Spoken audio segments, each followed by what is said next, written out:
I'm SuzanneGallMarsh, and I wear many hats when it comes to the Boston Harbor Islands. And the first hat I'd like to share with you is on Gallops Island in 1979. I first visited the Harbor Islands in 1978, was fortunate to meet Edward Rowe Snow, spent the summer exploring the islands, and I was inspired to start a volunteer program. But that's another story.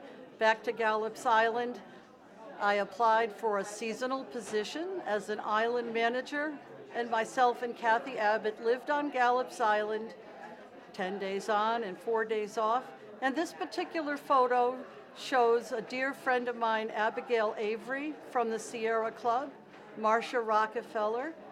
Nelson Obis was an AMC member, and the Sierra Club and the Appalachian Mountain Club were the co-sponsors of the Boston Harbor Island Volunteer Corps for several years. Diane Lawrence is in the picture doing a little dance, and we're all having a good laugh on Gallops Island in the summer of '79.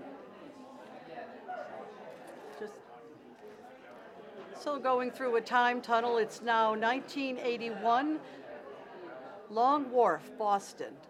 The Bay State Cruise Company was one of the original boat companies out to George's Island, and Edward Rowe Snow was well known for narrating on the 10 o'clock boat and then leading tours of George's Island, Fort Warren in particular. This particular photo are personal friends of mine who were both island staff and Friends of the Harbor Island volunteers for many years. You'll see Mr. Snow as an honorary member of the Boston Harbor Island Volunteer Corps. We're all wearing our official hats. Ann Prince, Jim Camo, Mary Eaton, myself, Kathy Gill. And each one of these individuals had a special connection with their Harbor Island.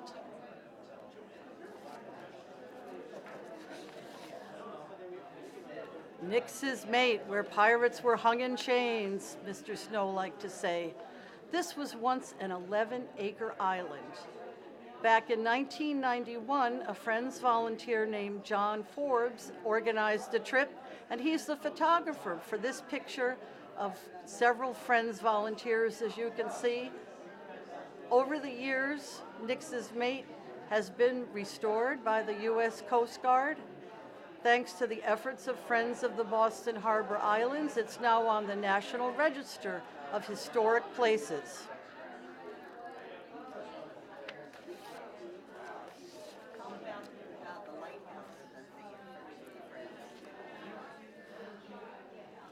One of the inspirations to start the Boston Harbor Island Volunteer Corps was a VIP orange brochure, Volunteers in Parks, and this is going back way 1978. Little did we know that in 2003, when this picture was taken, the organization would receive the first George Hartzog Jr. Award for Volunteer in Parks, Best Volunteer in Parks program in the country.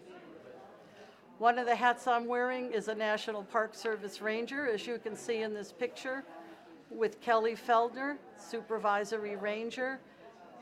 And may I just share the names with you? I'm looking upside down, but our dear friend Paul King, Carol Fithian, who's coordinator of the Friends of the Harbor Islands, Steve Marcus, chairman for many, many years, Carol Stoya, Janet Burgemeister, all active volunteers, and Isabel Chisek.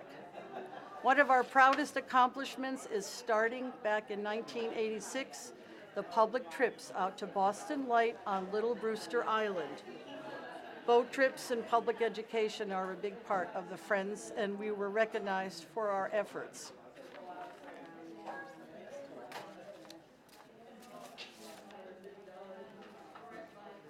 My uncle, Alfred E. Gall, who lived in the Bronx, New York, was stationed on Fort Standish, Lovell's Island, back in 1943. The USO sponsored an arts and crafts contest, and my uncle won first prize for this weaving made with ladies' stockings. The prize was $10 worth of ration coupons. Well, over the years, the Boston Harbor Islands have been a very important thread in my life. and I've been involved in so many different ways. I didn't bring photos today, but I'm also a PEDX Islander. I do a course at UMass Boston called Exploring the Boston Harbor Islands. And over the years, I've made friends with a small f through the people who joined Friends of the Boston Harbor Islands. And there is such a theme of love and connection that people have for their particular islands. I have no favorite island. It's just a pleasure to be out there and keep having new adventures.